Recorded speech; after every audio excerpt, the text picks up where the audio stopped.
niñ ko doore nii mu jeexe ci jàmm waaye nag ci niñ ko doore nii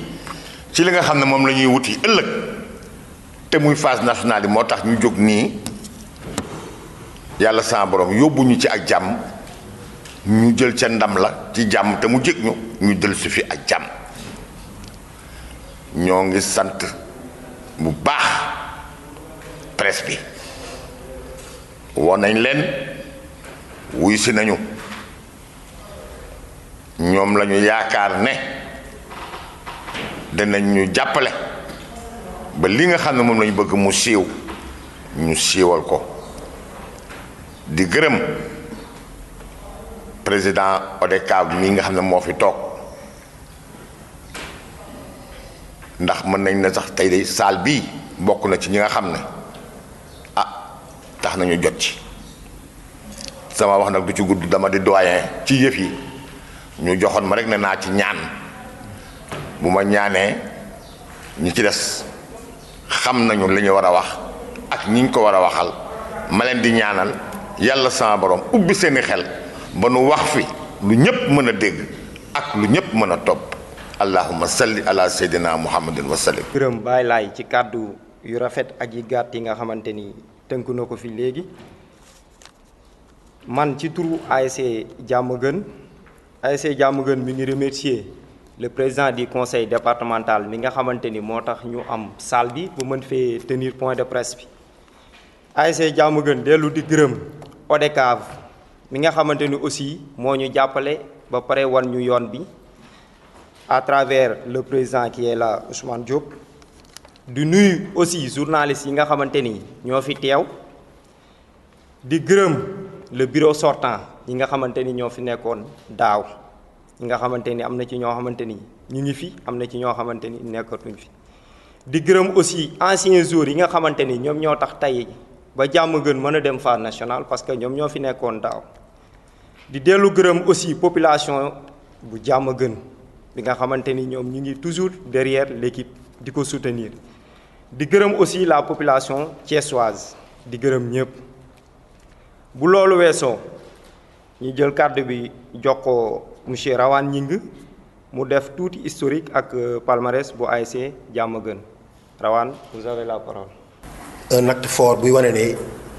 jusqu'à ce que ñu atteindre li nga xam ne mooy suñu objectif vous faites partie de nous avant pendant et après vous nous servirez de relais par rapport à la population, vous nous accompagnerez, vous nous soutiendrez, ça on en est sûr. On vous concrétisera par un acte en vous donnant un badge de l'ASC Diamaguène. À partir de cet acte-là, considérez-vous comme un membre à part entière de l'ASC Diamaguène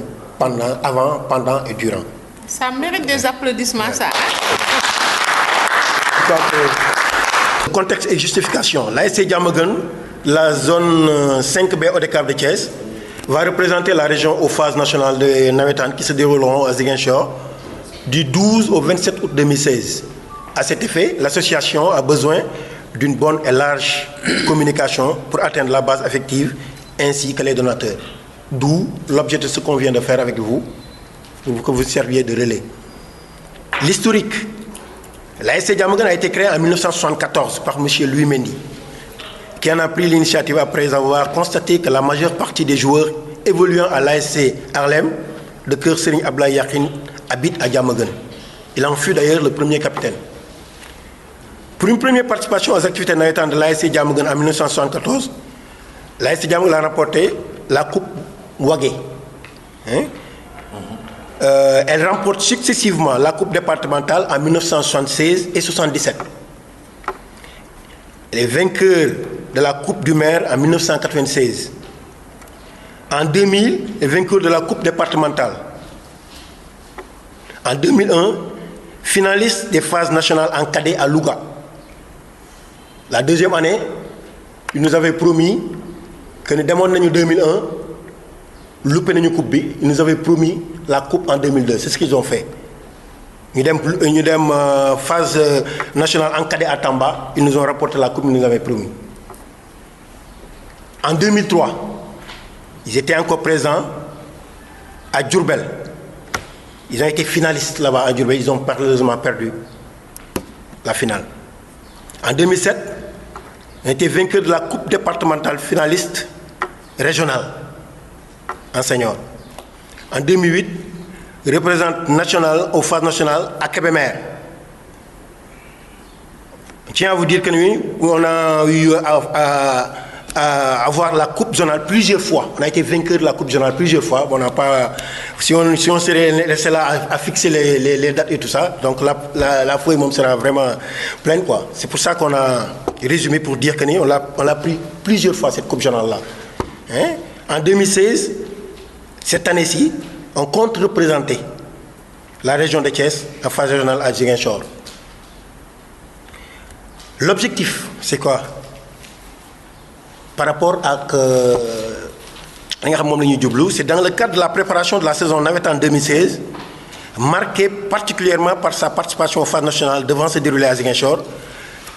L'ASC Diamaguène a besoin naturellement d'une bonne communication aussi large que possible aux fins de mobilisation de toutes ses forces vives pour que Chance, en ce qui la concerne et au niveau de sa compétence, puisse apporter sa contribution. C'est l'occasion aussi d'alerter les autorités administratives, municipales et politiques à qui nous avons adressé des correspondances pour votre information, pour nous soutenir dans la préparation. C'est ainsi que nous comptons mener ce point de presse-là par rapport à ce document de presse. Je vais donner la parole à monsieur le modérateur pour camper un peu le débat. leer na ba pare aussi geste bi symbolique na entre Diamaguène ak ñi nga xamante ni ñoo fi teew muy journaliste yi président ODCAV Dout Sow mi nga xamante ni jox nañ leen ku ci nekk badge léegi dañuy jël kàddu bi ñu jox ko suñu jigéen Dieynaba mi nga xamante ni moo yor commission féminine mu wax ci kàddu jigéen ñi. dañu wax ni dañuy yëgale ba pare parce que xëy na am na ñoo xam ne yëguñu xamuñu ni Diamaguène moom mooy représenté ji la région de Thiès ci phase nationale yi nga xamante ni bi moom mooy war a am fële ci Ziguinchor ñuy wax ni nag jigéen ñi dañu am taxawaay bu takku ci lépp nag ah man en tant que jigéen ma di leen woo ci ñi gën a tuuti ba ci ñi gën a nekk mbag parce que kenn ku ci nekk sa taxawaay am na njëriñ ci li nga xamante ne bi moom la ñu dëgmal mu commencé ci xale yu ndaw yi mu commencé ci njagamaar yi mu commencé ci mag ñi mu commencé même ci màgget ñi yore seen course di ñaan donc bàyyiwuñu kenn ñuy lancer appel pour que kenn ku nekk ñëw jàpp ci rawatina nag waa Thiès ñi nekk biir Thiès ak ñi nekk biti réew Thiès ñi nekk biir Sénégal ak ñi nekk biti réew Sénégal ñu ngi leen di lancer appel pour dire que ASC Diamaguène mi ngi dem représenter ji la région mu nekk fierté wu ñëpp ñi ngi leen ciy woo kenn ku ci nekk ca la nga nekk ca la nga mën ñi ngi xaar sa contribution ak sa soutien pour accompagner ñu ba suba ñu ñëw fi ak ndam ëndaale li nga xamante ne bi moom mooy coupe bi nga xamante ni moom mooy coupe nationale. Je vous remercie. Point de presse bu ñuy organisé par rapport ak li ñu jëm muy les phases nationales donc sama teewaay fii je crois que ci ñaari fànn la d'abord en tant que président ODCAV wax nañu ko léegi Diamaguène Thiès lay représenté mais aussi département Thiès la jógee donc c'est normal que ñun ñu ànd ak moom parce que on va ci rendez-vous Sénégal parce que phase nationale day réunir les crèmes des équipes navétanes bu nekk ren à Ziguinchor donc c'est normal que équipe bi nga xam ne day représenté région Thiès bokk département Thiès mënuñu lu ñu ñëw ànd ak ñoom ci loolu parce que day neex aussi suñu xol ñun bu ñëwee Ziguinchor que équipe bi ñu fa yóbbu di am ay résultats yu baax c'est vrai que dañuy dem ànd ak Diamaguène ak ñaari équipe cadette benn bi Thiès la jógee aussi muy ASC Grand Thiès parce que mu day défendre titre am beneen bi mooy équipe championne cadette bu Tivaouane mais ñun li ñu gën a ñor d'abord mooy équipe bu Thiès yi te ñëpp xam nañu taxawaay bu Thiès taxaw ci footballu Sénégal à chaque fois que ñu dem phase nationale gis nañu résultats yi Thiès yi def donc mënuñu lu dul créer les conditions pour que Diamaguène bañ a def moins que li ñeneen ñi doon def parce que nag bu ñu doon xool aujourd'hui tableau palmarès su représentativité phase nationale Thiès mën naa mën a xam ni fii moo nekk largement ci kanam parce que année bu jël coupe bi football la final daaw moo ci mujj R100 première participation mu egg final c'est vrai que Diamaguène bi mooy première participation en senior deuxième participation d'ailleurs dem na ñetti yoon en cadet c'est-à-dire que donc xam nañu phase nationale mooy lan ak nañ ci taxawee mais baax na aussi ñun ñi nga xam ni ñoo yor structure yi ñëw ànd ak ñoom indi ci suñu expérience parce que dañuy yàgg nañoo dem foofu xam nañu mbir yi doxee et parfois les choses se gagnent sur les détails donc yooyu il va falloir que ñun aussi ñu ànd parce que su Diamaguène gagné Thiès moo gagné c'est vrai mais aussi ODCAV Thiès da ci am mbégte parce que mun leen comprendre rivalité saine sportive bi am entre ñun les dirigeants navétanes du Sénégal bu ñu nekkee foofu ci ñun donc bu ñu fa indi équipe dañuy bëgg équipe dox donc tey li Diamaguène def c'est inédit pour la première fois équipe di dem phase nationale convoqué conférence de presse c'est vrai que dañ daan ànd ak équipe ñun di dox di dem di ñëw mais déjà ñëpp xam nañu rôle bi presse di jouer et dama habitude di wax que presse bi ñu am ñun Thiès ñun nawetaan Thiès dañ koy ndamoo et à chaque fois que ñu génn yeneen régions yi sax dañuy envier la presse que nous avons ñu am presse boo xam ni su nawetaan commencé 1er août ba nawetaan di jeex presque toutes les radios de Thiès dañuy organiser émission xibaaru nawetaan loolu pratiquement su amee tey Sénégal c'est parce que Thiès lañ ko copier quoi que loolu dañ ci sant di ci gërëm sunu journalistes yi et pépp fu ñu nekk aussi ànd nañ fa ak ñun donc tey jii bu nawetaanu Thiès amee yenn gëdd yi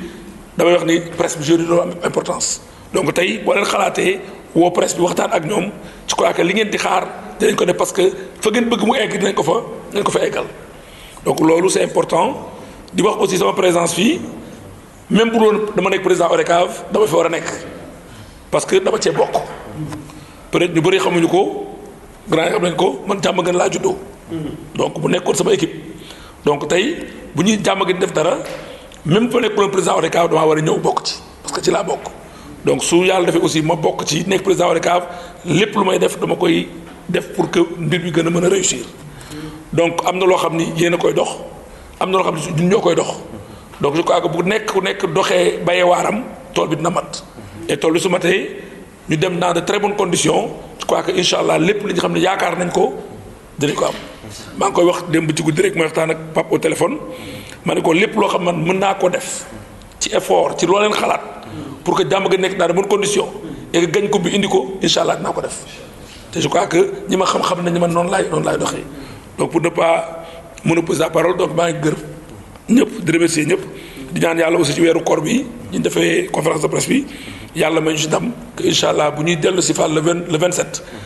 entre Thiès yëpp teeruñu ñu jël coupe bi teg ko ci kaw oto bi indi ko incha allah. ñu ngi tàllal loxo population Thiès waay yëpp di leen wax ne leen Diamaguène seen équipe la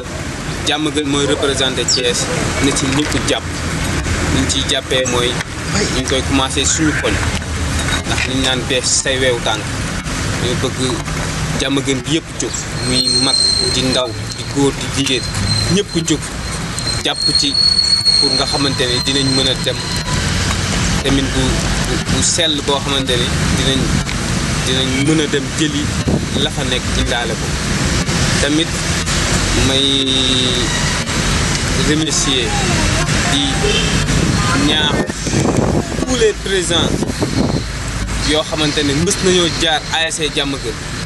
maa ngi leen di ñaan que ñun ñëpp nañu ñëwaat jàppale seen doom seen xarit seen mag ndax jàpp naa ne du man maa ko moom ñun ñëpp ko bokk su pertee ñun ñëpp la su gañee ñun ñëpp la donc jàpp naa ne ñëpp war nañ cee ñëw dugal seen la wane na seen yëf la te ñi ngi ci sax mais du tee dañ leen di gën a ñaaxaat di leen wan ne la affaire bi yéen a ko moom man objet rek laa ci. nañ suñuy demee dalal leen dëkkal leen jox leen ñu lekk jox leen ñu naan ba nga xamante ne dinañ am dal boo xamante ne dinañ mën a bokk ci compétition bi ci tranquillité pour mën koo jël indaale kon li ñuy wax rek mooy tàllal lañu wax tout le monde.